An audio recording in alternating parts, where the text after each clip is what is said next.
Halo, aku cuma mau ngasih tahu kalau video recap kali ini isinya 3 film yang berbeda. Tema besarnya kehidupan remaja SMA. Ada cerita romantis, persahabatan, sampai ke kasus perundungan yang bakal bikin kita aware sama masalah ini. Segitu aja buat infonya, selamat menonton. Dah. I was restless and stranded on my own. Time seems endless when nothing's going on.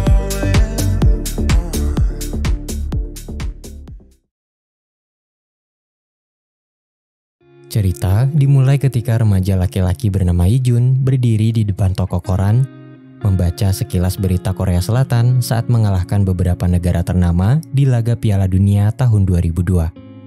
Ijun tampak kesal karena pada hari itu dia terpaksa pindah meninggalkan kota Anyang menuju pedesaan, meninggalkan kehidupannya yang menyenangkan bersama teman-teman sekolahnya.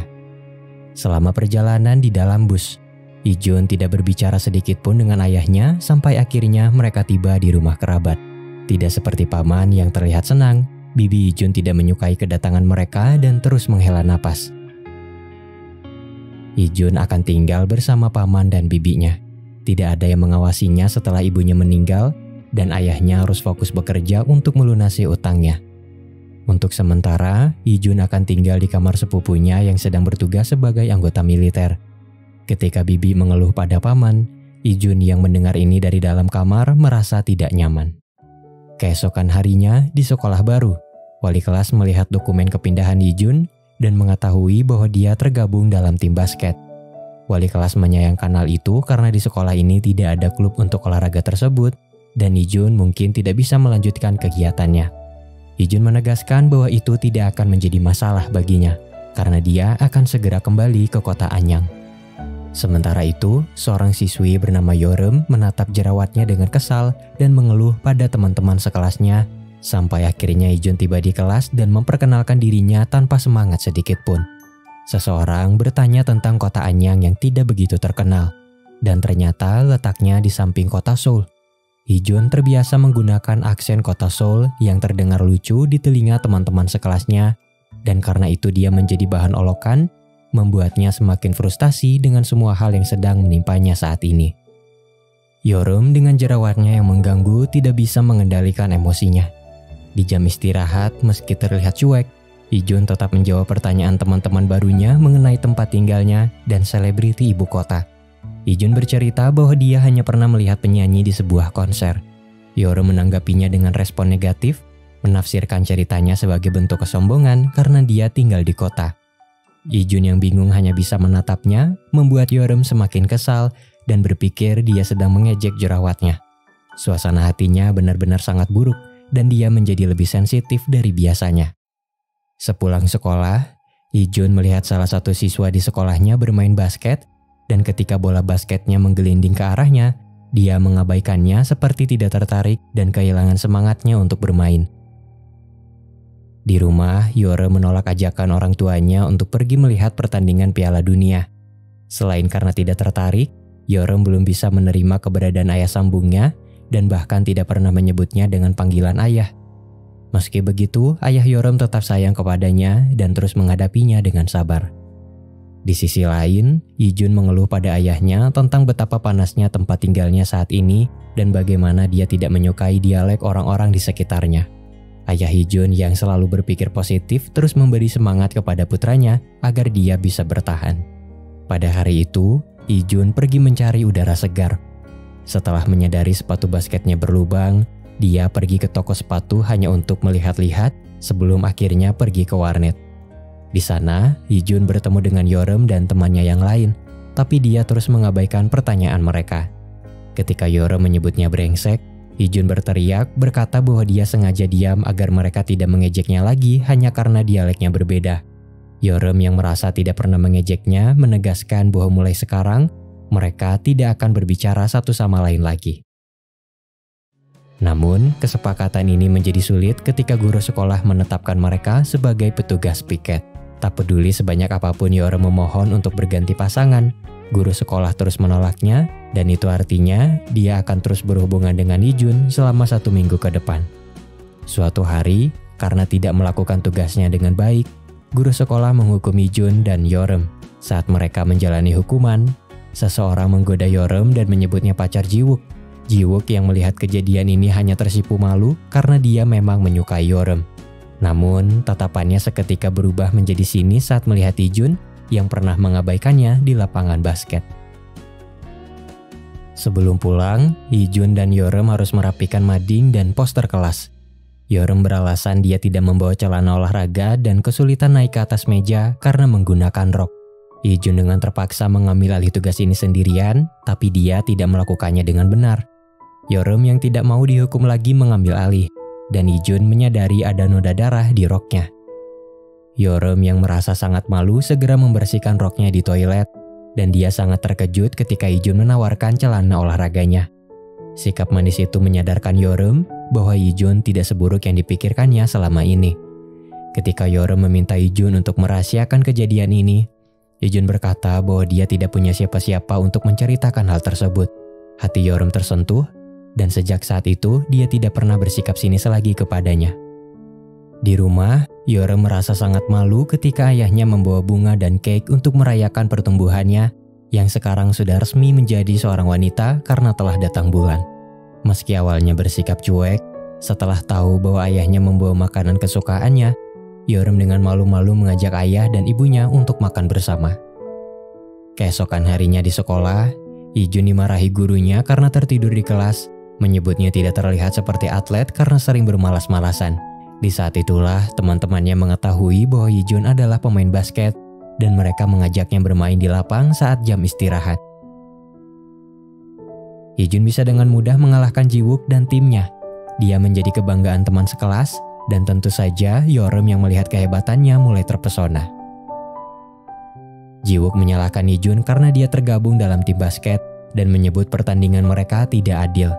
Ijun hanya merasa Jiwook tidak mau menerima kekalahannya dan mereka berkelahi. Keduanya berakhir di ruang guru dan orang tua mereka dipanggil atas kejadian ini. Bibi Ijun mewakili ayahnya datang ke sekolah dan dia menceramahi keponakannya itu untuk bersikap baik. Ketika Ijun mengambil tasnya di kelas, dia mencurahkan isi hatinya kepada bibinya, berkata bahwa dia tidak memulai perkelahian ini dan bukan keinginannya juga untuk tinggal bersamanya.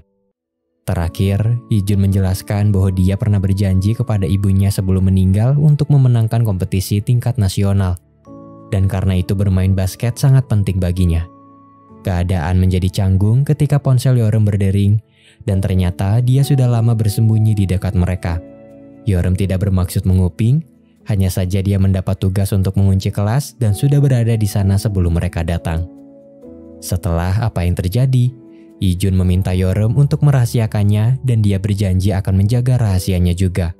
Setelah melihat noda darah di celana Ijun, Yeoreum teringat dengan celana olahraganya yang masih dicuci dan dia berjanji akan membawanya besok. Sepulang sekolah, Jiwook bertanya kepada Yeoreum apakah dia dekat dengan Ijun, tapi caranya bertanya tidak jelas karena dia terlalu malu dan malah membuat Yeoreum bingung. Jiwook sangat menyukai Yeoreum, tapi dia gengsi untuk menunjukkan perasaannya. Keesokan harinya saat sarapan pagi, paman memarahi Ijun karena berulah di sekolah dan mengancam akan mengusirnya dari rumah jika dia mengulanginya lagi. Setelah dipukul oleh pamannya karena tidak menjawab perkataannya, Ijun pergi dengan marah dan dia bolos sekolah pada hari itu untuk pergi ke kota Anyang dan bertemu teman-teman lamanya. Dia sangat senang pada awalnya, tapi setelah menyadari bahwa teman-temannya tidak begitu peduli lagi kepadanya, Ijun merasa sangat terbuang. Kabar kehilangan Ijun sampai ke telinga ayahnya yang kemudian pergi mencarinya dengan khawatir dan menemukannya di sebuah taman. Ayah Ijun tahu ini adalah masa-masa sulit bagi putranya dan dia memintanya untuk bersikap lebih dewasa. Mau bagaimanapun, Ijun sudah duduk di bangku SMA dan sudah seharusnya dia bisa menerima kenyataan. Ijun kembali ke desa dan meskipun bibi terlihat tidak menyukainya, dia sebenarnya sangat peduli dan mengkhawatirkannya. Dia menjemput Ijun di terminal bus dan bahkan mencucikan celananya yang kotor karena noda darah. Di sekolah, Yeoreum sekali lagi ingin mengucapkan terima kasih kepada Ijun dan menjelaskan bahwa dia sudah mengembalikan celananya di loker.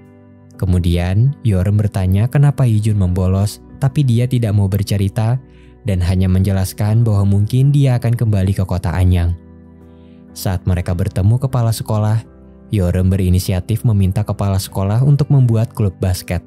Yeoreum melakukan itu demi Yi-jun, karena jika dia tidak bisa kembali ke kota Anyang, setidaknya dia harus melanjutkan mimpinya menjadi pemain basket.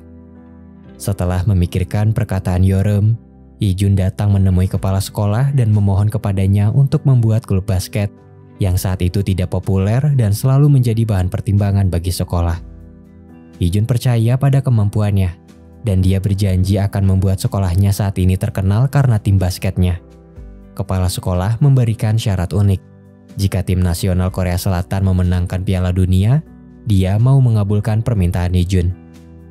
Meski terlihat mustahil, Yi-jun tetap memegang harapan tersebut dan mulai mengajak Ji-wook yang terlihat paling menonjol dalam bermain basket. Yi-jun berharap jika Ji-wook mau masuk ke dalam klubnya, teman-teman yang lain juga akan mengikutinya. Ji-wook sebenarnya tertarik, tapi dia menolak tawaran tersebut karena alasan lain. Sebelumnya, dia tidak sengaja mendengar percakapan Yi-jun saat membuat perjanjian dengan Yeoreum untuk menjaga rahasia satu sama lain, dan ini membuatnya terbakar api cemburu. Yi-jun tidak mau menyerah. Dia menantang Ji-wook untuk bermain basket dan berjanji tidak akan memaksanya lagi untuk bergabung dengan klub jika dia kalah dalam pertandingan tersebut. Di bawah terik panas matahari, keduanya saling menunjukkan kemampuan satu sama lain. Namun, keadaan tidak menguntungkan bagi Yi-jun yang terkena dehidrasi dan dia pingsan di tengah pertandingan. Bibi dengan sikapnya yang acuh tak acuh senantiasa menjaganya, dan selama di rumah sakit, Yi-jun bergabung dengan pasien lain untuk menyaksikan Piala Dunia. Ini adalah kali pertamanya dia tertarik pada sepak bola dan berharap timnas Korea Selatan bisa masuk ke babak semifinal. Untuk menyambut babak tersebut, pihak sekolah mengadakan acara nonton bersama di lapangan dan mengajak seluruh siswa untuk berpartisipasi. Yi-jun tidak begitu tertarik dan dia ketinggalan informasi ketika teman-teman sekolahnya sibuk menyiapkan acara tersebut. Yeoreum yang menyadari ini segera menghubunginya dan memintanya untuk datang. Yi-jun tiba di lapangan sesaat sebelum pertandingan dimulai dan semua orang bersorak untuk mendukung timnas kebanggaan mereka. Di tengah pertandingan, Yi-jun dan Ji-wook yang tidak begitu tertarik pada sepak bola menghadapi masalah mereka masing-masing. Keduanya saling berdebat dan sepakat untuk melakukan pertandingan ulang. Sementara semua orang fokus pada Piala Dunia, mereka sibuk berkompetisi untuk membuktikan siapa yang terbaik, terutama Yi-jun dengan ambisinya menciptakan klub basket.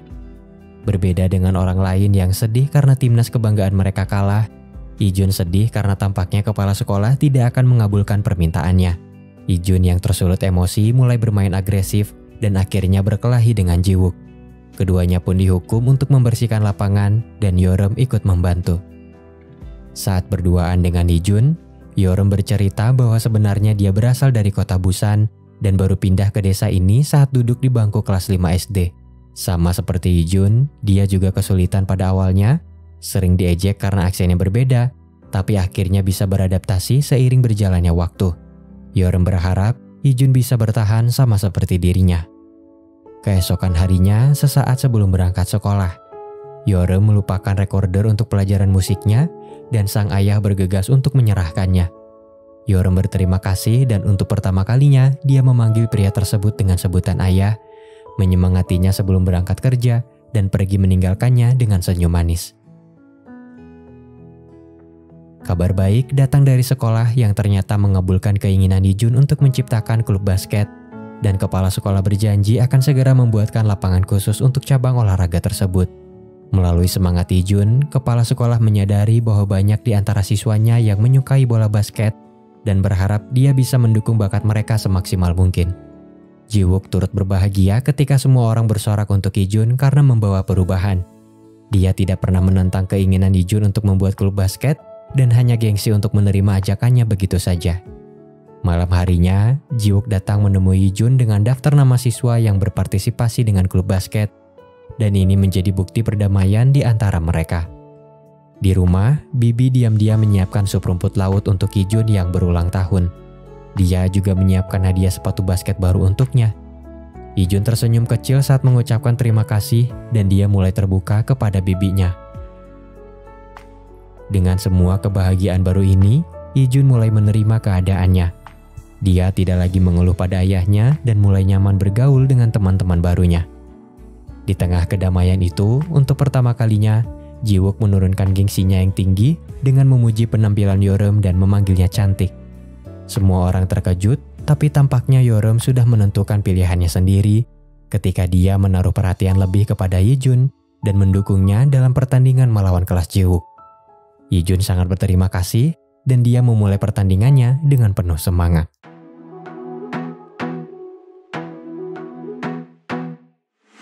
I wanna be a weekend lover. Yeah, I'ma be the best damn lover you got. I wanna mess up your covers. I don't wanna meet your mother. Never ever ask me how I've been. Remember why you have my number. I'm the best thing that has ever happened to you.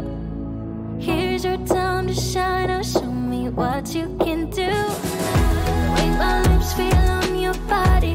Wait, we're moving in the dark. With every breath we take, you're falling. Every breath that we're taking, with every step you're falling in love. With every move that I'm making, every breath that we're taking, with every step you're falling in love. With every move that I'm making,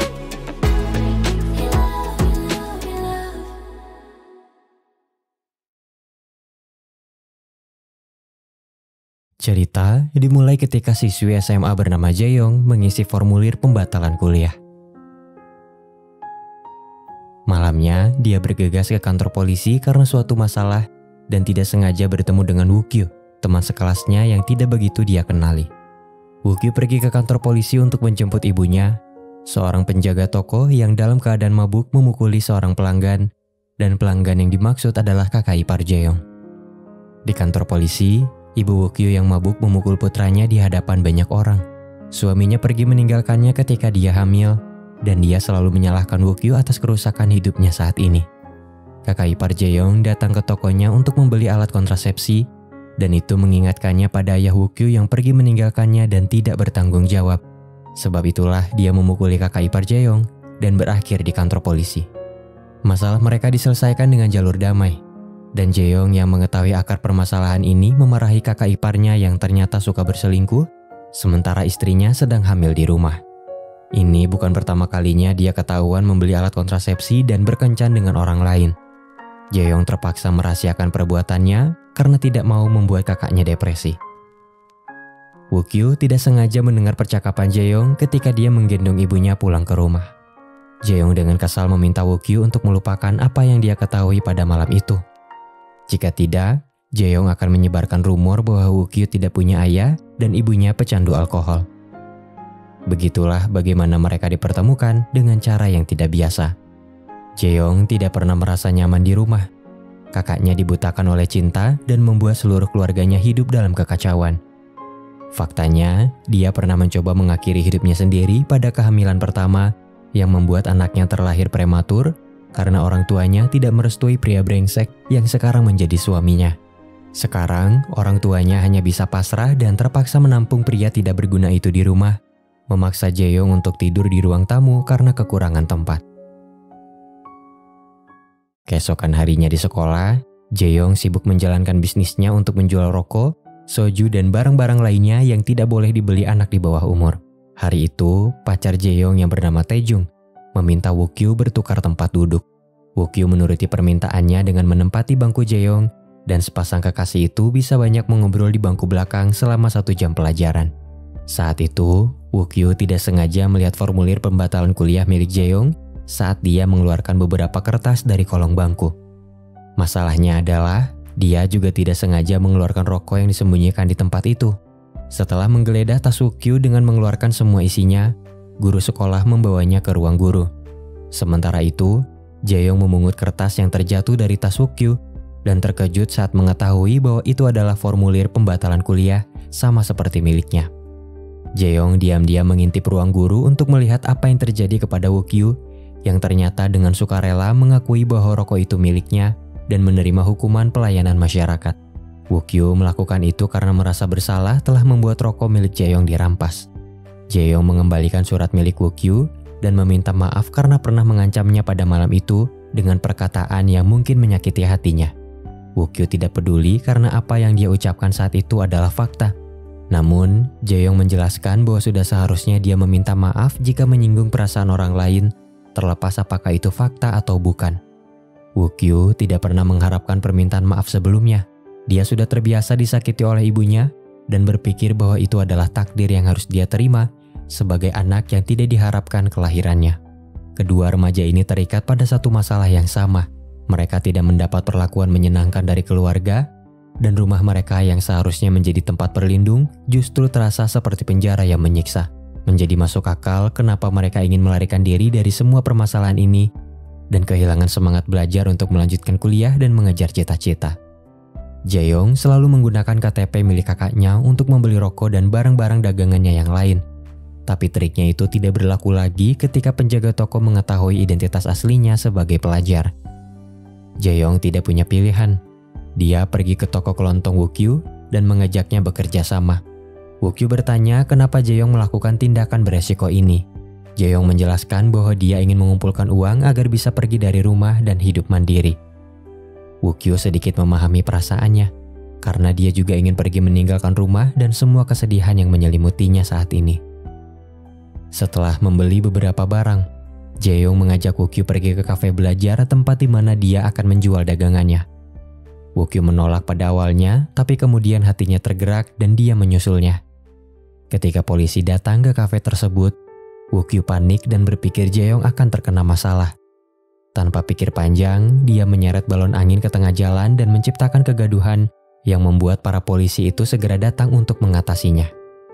Woo-kyu memaksa Jae-yong pergi dari kafe, tapi ternyata polisi itu datang bukan untuk menangkapnya. Mereka sedang melakukan penyuluhan terhadap aksi perundungan yang marak terjadi di sekolah. Beruntung, tidak ada CCTV yang merekam tindakan Woo-kyu, sehingga dia bisa kabur tanpa terkena masalah.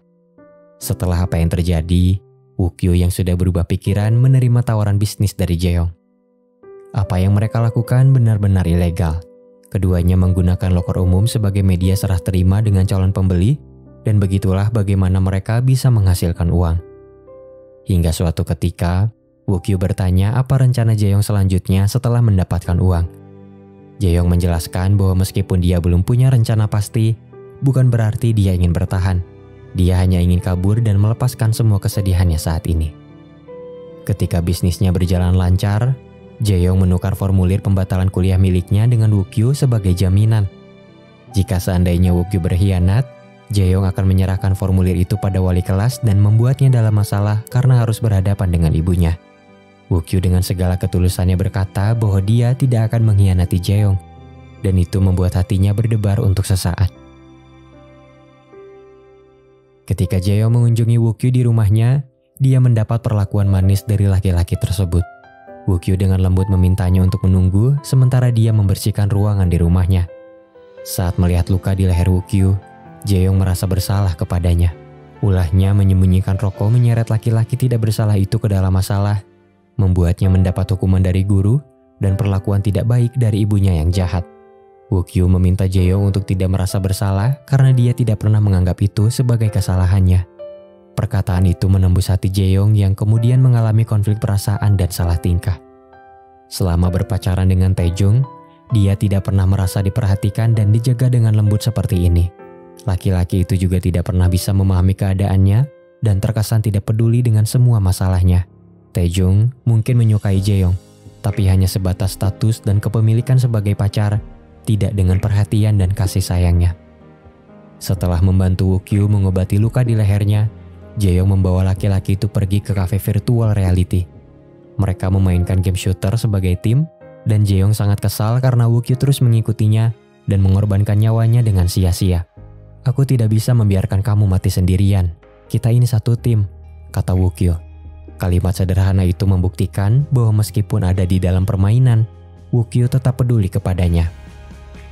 Di malam yang tidak terduga itu, Jae-yong tidak sengaja melihat kakak iparnya bersama wanita lain. Jae-yong bercerita kepada Woo-kyu bahwa dia terpaksa merahasiakan perselingkuhan ini demi keselamatan kakak dan bayinya. Woo-kyu sangat memahami itu. Jika Jae-yong menceritakan apa yang terjadi, kakaknya mungkin akan menjalani hidup dengan membenci anaknya sendiri, seperti apa yang dilakukan ibu Woo-kyu kepadanya. Keesokan harinya di sekolah, semua siswa melihat tayangan tentang bagaimana berang-berang laut menjalani kehidupan mereka. Makhluk itu sering tidur sambil mengapung di laut. Agar tidak tersapu ombak, mereka memegang tangan temannya dan tidur sambil berpelukan. Di laut yang ganas dan berbahaya, satu-satunya cara untuk bertahan hidup adalah saling mengandalkan satu sama lain. Di satu kesempatan, ketika sekolah mengadakan karya wisata, siswa yang tidak ikut tetap pergi ke sekolah dan belajar mandiri di kelas. Woo-kyu tidak ikut, begitu juga dengan Jae-yong yang kemudian bertanya tentang kehidupan berang-berang laut. Menurutnya, jika ombak di laut sangat kuat, mereka akan tetap hanyut meski sudah saling berpegangan. Woo-kyu menjawab bahwa rasa takut mereka akan berkurang, bahkan jika mereka menjauh, mereka tidak akan sendirian. Filosofi ini bisa diterapkan pada kehidupan manusia sebagai makhluk sosial yang saling membutuhkan satu sama lain, dan ombak laut adalah perumpamaan masalah hidup yang terkadang bisa menerjang secara tiba-tiba. Jae-yong mengajak Woo-kyu pergi untuk karya wisata mereka sendiri, tapi alih-alih pergi keluar, dia menggunakan ruang kelas kosong dan memutar tayangan tentang pantai. Woo-kyu berkata bahwa suasana pantai jauh lebih bagus jika dirasakan secara langsung. "Ayo kita pergi ke pantai untuk merayakan kelulusan nanti," kata Jae-yong. Woo-kyu hanya tersenyum dan Jae-yong memposting fotonya di hari itu ke sosial media yang membuat Taejung merasa tidak nyaman. Sepulang sekolah, Woo-kyu terus mengkhawatirkan ibunya yang tak kunjung pulang. Pada malam itu, ibu Woo-kyu yang mabuk kembali menyalahkan kelahiran putranya. Tapi kali ini Woo-kyu menegaskan bahwa dia tidak memilih untuk dilahirkan, dan bukan salahnya sang ibu menjalani kehidupan seperti ini. Woo-kyu membalas perkataan ibunya bahwa dia juga tidak membutuhkan keberadaannya, dan dia pergi meninggalkan rumah sejak saat itu. Meski tidak pernah dianggap sebagai anak, Woo-kyu tetap mengkhawatirkan ibunya. Ketika Woo-kyu tidak masuk sekolah di keesokan harinya, Jae-yong sangat khawatir dan dia terkejut saat mengetahui informasi bahwa ibu Woo-kyu dikabarkan telah meninggal dunia karena kecelakaan. Jae-yong bergegas menemui Woo-kyu sepulang sekolah dan bertanya dengan khawatir mengenai kondisinya. Namun, Woo-kyu dengan emosinya yang tidak stabil meminta Jae-yong untuk pergi. Pikirannya sangat kalut, dia merasa sedih, kesal, dan kecewa di saat yang bersamaan karena kepergian ibunya. Ironinya adalah, meskipun Woo-kyu pernah mengusir ibunya pergi dari kehidupannya, dia harus membawa abu kremasinya pulang karena tidak punya uang untuk membayar rumah duka.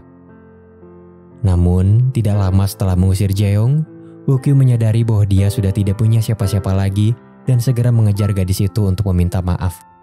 Di bawah hujan pada malam itu, setelah mencari ke berbagai tempat, Woo-kyu akhirnya menemukan Jae-yong yang ternyata kembali ke rumahnya. Jae-yong menjelaskan bahwa rumah adalah tempat paling mencekik baginya. Tapi Woo-kyu seperti tempat yang diciptakan untuknya, di mana hanya dia yang bisa memasukinya, dan itu sebabnya dia tidak bisa pergi meninggalkannya. Jae-yong menegaskan bahwa Woo-kyu tidak bersalah atas kematian ibunya. Woo-kyu menangis, dan mereka saling berpelukan. Berkat bantuan Jae-yong, Woo-kyu bisa membawa abu ibunya ke rumah duka dan memberi tempat yang layak untuknya. Woo-kyu sangat berterima kasih kepada Jae-yong, karena di antara semua orang yang datang kepadanya, hanya dia yang menanyakan kondisinya ketika ibunya meninggal. Di tengah kebahagiaan kecil itu, Taejung yang sudah lama mengamati akhirnya tahu bahwa Jae-yong sering menghabiskan waktunya bersama Woo-kyu dan berpikir bahwa dia selingkuh. Masalah semakin rumit ketika salah satu pelanggan yang merasa dirugikan oleh bisnis Jae-yong dan Woo-kyu menuntut pengembalian uang, tetapi Jae-yong menolaknya. Tidak terima dengan hal itu, dia menyusun rencana untuk membongkar bisnis ilegal mereka. Puncaknya, ketika Jae-yong dan Woo-kyu tiba di sekolah, orang-orang mulai membicarakan mereka karena foto yang beredar. Jae-yong menyadari kesalahannya dan dia tahu dalang dibalik kejadian ini adalah Taejung. Jae-yong menganggap apa yang dilakukan Taejung setimpal untuknya, tapi satu hal yang harus digarisbawahi adalah Jae-yong tidak akan berpaling dari Taejung jika dia memperlakukannya dengan baik. Woo-kyu tidak terima ketika Taejung merendahkan Jae-yong dan dia berkelahi dengannya. Keadaan semakin kacau ketika loker Woo-kyu terbuka, mengeluarkan semua barang-barang ilegal di dalamnya yang ternyata sengaja ditaruh di tempat tersebut oleh pelanggan yang ingin merusak bisnis mereka. Akibatnya, Woo-kyu terpaksa harus dipindahkan dari sekolah. Jae-yong berusaha membelanya tapi tidak berhasil dan dia merasa sangat bersalah. Woo-kyu menghargai setiap upaya Jae-yong. Dia tidak menyalahkannya dan mengembalikan formulir pembatalan kuliah miliknya. Karena Jae-yong terlibat dengan kasus penjualan barang ilegal, orang tuanya dipanggil ke sekolah. Semua orang di rumah menyalahkan Jaeyoung. Ketika ayahnya merendahkan Woo-kyu dengan menyebutnya laki-laki pecundang dan membandingkannya dengan kakak iparnya, Jaeyoung sangat marah berteriak bahwa pecundang yang sebenarnya adalah kakak iparnya. Kakaknya yang tidak tahu apa-apa tentang suaminya memarahi Jaeyoung. Semua tekanan itu membuatnya sangat muak. Ibunya yang tak berdaya juga tidak bisa membelanya, dan Jaeyoung akhirnya pergi meninggalkan rumah. Woo-kyu menerima ajakan Jaeyoung untuk kabur sejauh mungkin, dan pelarian ini menjadi bagian dari pelajaran hidup mereka. Meski tidak punya tujuan dan mungkin akan kembali pada akhirnya, keduanya telah menemukan rasa nyaman terhadap satu sama lain, dan dengan kebersamaan itu, mereka bisa mendapatkan kebahagiaan yang tidak diberikan oleh keluarga. Oh, hold me close. Promise you won't let go. I'm nothing without you. I don't know what I would do without you. You are the one I choose. I wanna grow old with you. I'm nothing without you. I don't know what I would do without you. Even though years have gone by, I'm still in love with the way that you smile. And when I look in your eyes, I know that I will be with you the rest of my life. I will be with you until I stop breathing. I will keep loving you as long as my heart's beating. You're the one I choose. I wanna grow old with you. I'm nothing without you. I don't know what I would do without you. Do without you. Do without you. You. Do without you. You. Do without you. You. Do without you. Do without you. Do without you. You. Do without you. You. Do without you. You. Do without you. Do without you. Do without you.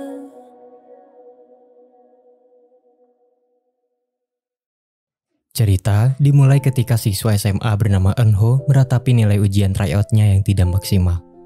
Segera setelahnya dia mengabaikan panggilan dari seseorang yang tidak diketahui namanya. Keesokan harinya, Eunho terkejut saat melihat keramaian di sekolahnya, di mana polisi dan petugas medis menangani kasus kematian seseorang yang diduga mengakhiri hidupnya sendiri. Namun, satu hal yang membuat Eunho lebih terkejut adalah dia mengenal sosok korbannya. Seorang gadis bernama Minju yang sering mendapat perlakuan buruk dari sekelompok orang di sekitarnya. Polisi meminta kesaksian dari Eunho karena dialah orang terakhir yang dihubungi Minju sebelum meninggal. Pada malam itu, Eunho menceritakan apa yang dia ketahui tentang Minju, mulai dari bagaimana dia bisa berurusan dengannya. Minju adalah gadis pendiam yang entah bagaimana menjadi target perundungan teman-teman di sekolahnya. Dia tidak pernah melawan karena takut dan selalu mengikuti permintaan para pelaku. Eunho sering melihat pemandangan ini, tapi dia selalu mengabaikannya, berpikir bahwa itu bukan urusannya. Suatu hari, Eunho mendapat peringatan dari gurunya mengenai perkembangan nilai akademisnya. Akumulasi nilainya bahkan tidak cukup untuk memasuki jurusan kuliah yang tidak populer. Guru sekolah menyarankannya untuk belajar lebih giat lagi agar tidak merepotkan ayahnya yang sedang berjuang sebagai ayah tunggal. Kelulusan semakin dekat, dan dia tidak punya waktu untuk bersantai. Keadaan inilah yang membuatnya mengabaikan keadaan sekitar dan menutup mata soal Minju. Hingga suatu ketika, Eunho mendapat catatan kecil dari seseorang yang meninggalkan sepasang baju olahraga di dalam lokernya. Kemudian, Eunho mendapat pesan permintaan tolong dari akun sosial media yang tidak dia kenal. Pada awalnya Eunho mengabaikan permintaan tersebut. Tapi ketika anonim itu mengirimkan video Minju yang sedang disiram air oleh para pengganggu, hatinya mulai tergerak dan ingin menolongnya. Eunho pergi ke toilet di lantai 3 mengikuti arahan yang diberikan anonim. Dia bertemu dengan para pengganggu di tangga tapi tidak mau berurusan dengan mereka. Setibanya di lokasi, Eunho meninggalkan baju untuk Minju yang bersembunyi di dalam bilik toilet. Segera setelahnya dia bertanya kepada Minju apa yang sebenarnya terjadi, tapi dia tidak mau bercerita. "Terima kasih." Hanya itu kalimat yang terucap dari Minju sebelum Eunho pergi meninggalkannya. Eunho menegaskan bahwa dia hanya kebetulan membantunya. Hari-hari Eunho mulai berubah sejak saat itu. Kali ini anonim meninggalkan ponsel di kolong mejanya dan permintaan tolong untuk membawa benda tersebut ke atap sekolah. Eunho bingung dan bertanya-tanya siapa orang yang melakukan ini kepadanya, dan rasa penasaran mendorongnya untuk mengikuti skenario tersebut. Satu hal yang bisa dia pastikan adalah anonim yang selalu meminta pertolongan darinya bukanlah Minju. Pada hari itu, Minju dikurung di atap sekolah, tapi gembok pintunya tidak terkunci seolah sengaja dibiarkan terbuka agar seseorang bisa melepaskannya. Eunho menyerahkan ponsel yang dia bawa kepada Minju dan meminta gadis itu untuk menjaga barangnya dengan baik. Minju bertanya, kenapa Eunho bisa sampai ke atap dan menemuinya. "Aku juga penasaran kenapa aku melakukan semua ini," jawab Eunho dengan bingung sebelum akhirnya pergi meninggalkan Minju. Begitulah bagaimana Eunho menceritakan apa yang dia ketahui tentang Minju kepada polisi. Di balik sifatnya yang pendiam, Minju ternyata pemain piano yang hebat. Dia sangat menyukai pelajaran musik dan sering menghabiskan waktu di ruangan musik sekolahnya. Hari-hari berlalu, tapi kali ini Eunho mencoba untuk fokus pada urusannya sendiri untuk belajar lebih giat. Namun, pesan permintaan tolong dari anonim yang terus bermunculan sangat mengganggu konsentrasinya, dan karena itu Eunho kesulitan mengerjakan soal di hari ujian tryout. Setelah ujian selesai, Eunho sebagai ketua kelas mendapat tugas dari gurunya untuk mengembalikan ponsel milik teman-temannya yang sebelumnya dikumpulkan saat ujian. Di saat itulah, Eunho menggunakan kesempatan tersebut untuk melacak keberadaan anonim. Setelah memancingnya dengan sebuah pesan, notifikasi muncul pada ponsel anonim dan Eunho akhirnya tahu siapa dalang di balik kejadian ini. Ternyata, dia adalah siswi bernama Kang Eun, salah satu perundung yang selalu mengganggu Minju di sekolah.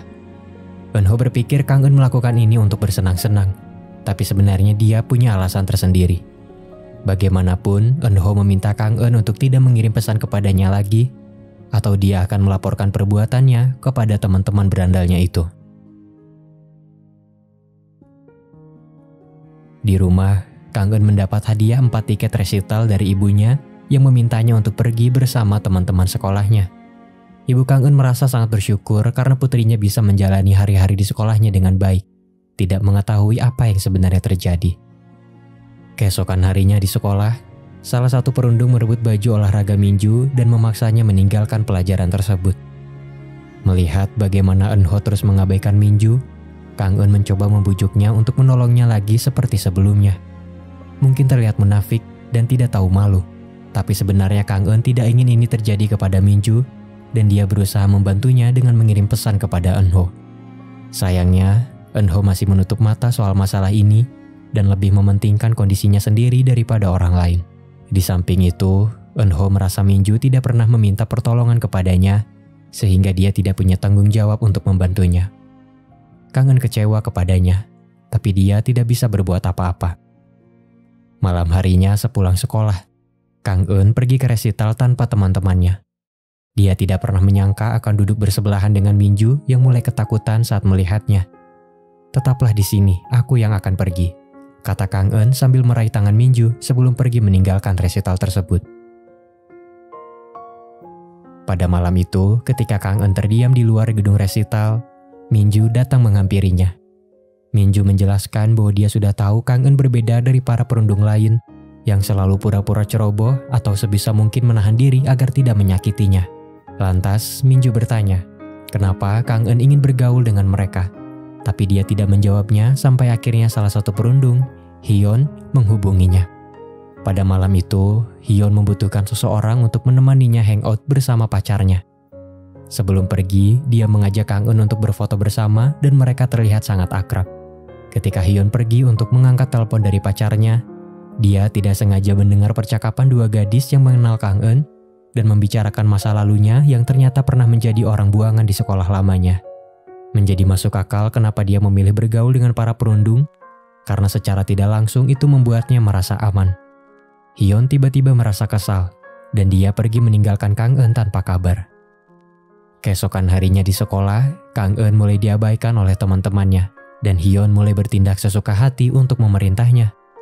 Ketika para perundung merencanakan sesuatu untuk Minju dan membongkar isi tasnya, mereka menemukan surat pelaporan tindak perundungan yang membuat Hyun sangat marah. Setelah mendengar rencana Hyun untuk Minju, Kang Eun merasa itu terlalu berlebihan dan dia meminta teman-temannya untuk berhenti. Sementara Hyun dan yang lainnya menemui Minju di ruang musik, Kang Eun mengirim pesan bantuan kepada Eunho, tapi dia mengabaikannya. Hyun mengancam Minju untuk tidak melaporkan perbuatannya ke sekolah, dan sebagai bentuk peringatan, dia menyeret Minju dan meletakkan tangannya ke piano untuk dijepit menggunakan penutupnya. Minju takut kehilangan bakatnya jika jari-jarinya terluka parah, dan dia menangis. Kang Eun yang tidak tega menghentikan para perundung pada saat-saat terakhir, dan ternyata mereka hanya menakuti Minju agar tidak berani melawannya lagi. Setelah apa yang terjadi, Hyun mempertanyakan alasan kenapa Kang Eun dipindahkan dari sekolah lamanya, dan itu menjadi peringatan untuknya. Jika menghalanginya lagi, Hyun mengancam akan merundungnya juga. Kang Eun membantu Minju mengemasi barang-barang dari tasnya yang berserakan dan berpesan kepadanya untuk bertahan, karena sebentar lagi mereka akan lulus dari sekolah. "Kau benar, ini akan segera berakhir," jawab Minju dengan tatapan putus asa, dan malamnya dia melompat dari atap sekolah, mengakhiri kehidupannya sendiri. Begitulah bagaimana Kang Eun menceritakan kejadian sebenarnya kepada polisi. Di malam itu, setelah meninggalkan kantor polisi, seorang reporter menyerahkan kartu namanya kepada Kang Eun dan berharap dia mau memberikan kesaksian atas apa yang terjadi kepada Minju. Eunho memperhatikannya dari jauh sebelum akhirnya pergi mengikuti gadis itu. Ketika Kang Eun melamun di atas jembatan, Eunho berpikir bahwa dia juga akan mengakhiri hidupnya. Kali ini dia bertindak lebih cepat untuk menolongnya agar tidak menyesal, tapi ternyata Kang Eun hanya merenungkan perbuatannya terhadap Minju dan menyalahkan dirinya sendiri. Kang Eun bertanya kepada Eunho apakah korban perundungan mendapat perlakuan buruk karena kurang beruntung. Pada kenyataannya tidak. Itu bisa terjadi karena orang-orang di sekelilingnya menutup mata. Perkataan itu menusuk hati Eunho yang juga merasa bersalah karena pernah mengabaikan panggilan Minju sesaat sebelum dia meninggal. Pada malam itu, Eunho mengingat kembali kejadian ketika Minju menyimpan nomor ponselnya. Pada hari itu, karena tidak tahu jadwal telah berganti, Minju ada di kelas sendirian sampai akhirnya Eunho datang untuk memberitahunya bahwa pelajaran berlangsung di kelas lain. Saat itu, Minju meminta izin kepada Eunho untuk menyimpan nomornya yang dia dapatkan dari kontak darurat di kantor guru. Eunho mengizinkannya dan Minju sangat senang. Setelah mengingat kejadian itu, Eunho sangat takut untuk membuka pesan suara yang ditinggalkan Minju untuknya. Dia tidak sanggup mendengarkannya jika pesan tersebut berisi permintaan tolong yang akan membuatnya semakin merasa bersalah. Sementara itu, Kang Eun mengabaikan panggilan dari Hyun yang ternyata sudah mengikutinya. Hyun dan dua temannya yang lain mengancam Kang Eun untuk tidak melaporkan perbuatannya kepada polisi, tapi dia terlambat karena Kang Eun sudah menceritakan semuanya.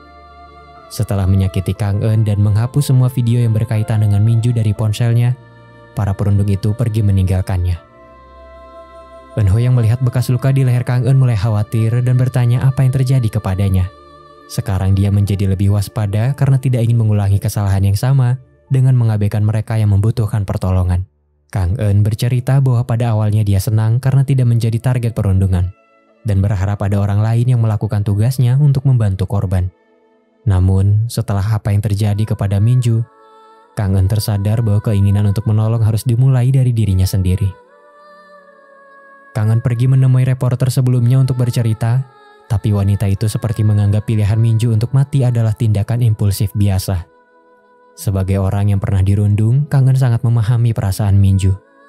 Pilihannya untuk menyerah memang salah, tapi orang yang meremehkannya dan tidak berempati jauh lebih buruk. Setelah mengunjungi makam Minju, Eunho bertemu dengan Kang Eun di taman dan bercerita kepadanya bahwa dia sengaja mengabaikan panggilan Minju pada malam itu. Eunho menyesal telah menutup mata dan telinganya, dan itu yang membuatnya takut untuk membuka pesan suara terakhir dari Minju. Pada malam itu, Kang Eun mengungkapkan bahwa permintaan tolong yang dia kirimkan kepada Eunho sebenarnya adalah pesan broadcast yang dia kirimkan untuk banyak orang. Tapi pada kenyataannya hanya Eunho yang mau terlibat, dan itu membuktikan bahwa dia sudah melakukan hal yang benar. Dengan bukti video yang pernah dikirimkan Kang Eun kepada Eunho, keduanya memutuskan untuk merubah keadaan dengan menyebarkan bukti tersebut agar para pelaku segera dihukum. Sampai akhirnya kebenaran tentang Minju muncul ke publik, semua orang di sekolah mulai mencibir perbuatan Hyun dan dua temannya yang lain. Kang Eun menerima konsekuensinya ketika dia terlibat perkelahian dengan para perundung yang membuatnya terluka dan kalah. Ketika Eunho menjenguknya di UKS, Kang Eun bercerita kepadanya bahwa dia merasa puas karena sudah bertindak alih-alih terus berdiam diri. Sepulang sekolah pada hari itu, Eunho memberanikan diri untuk membuka pesan suara dari Minju yang ternyata tidak meminta pertolongan kepadanya. Dalam pesannya, Minju bercerita bahwa entah mengapa dia memikirkan Eunho pada saat itu. Selama ini dia merasa tidak seperti orang-orang pada umumnya dan selalu menyendiri. Tapi setelah Eunho ada di sampingnya, dia merasa seperti memiliki kehidupan normal. Terima kasih, Eunho. Itu adalah kalimat terakhir yang diucapkan Minju sebelum menghembuskan napas terakhirnya pada malam itu.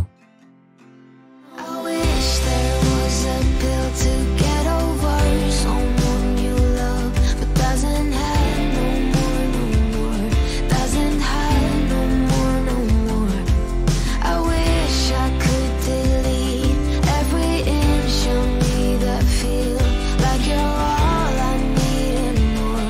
You're not all I need no more, no more, no more, no not anymore, no not anymore.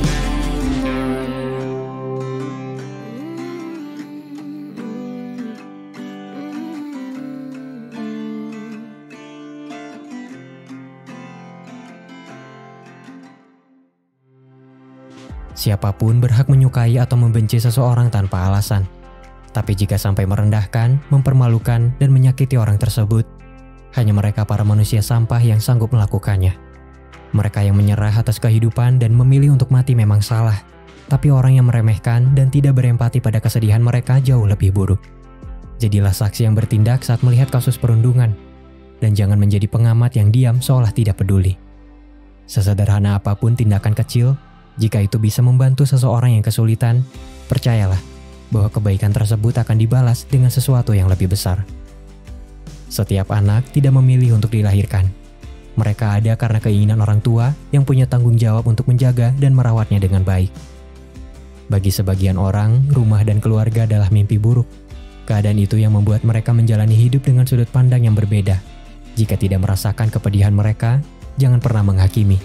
Dan jika tidak mengerti, cobalah untuk memahami. Remaja memang suka memberontak, karena itu bagian dari pencarian jati diri mereka sebagai manusia. Berikan ruang bagi mereka untuk berpikir dan belajar menuju kedewasaan.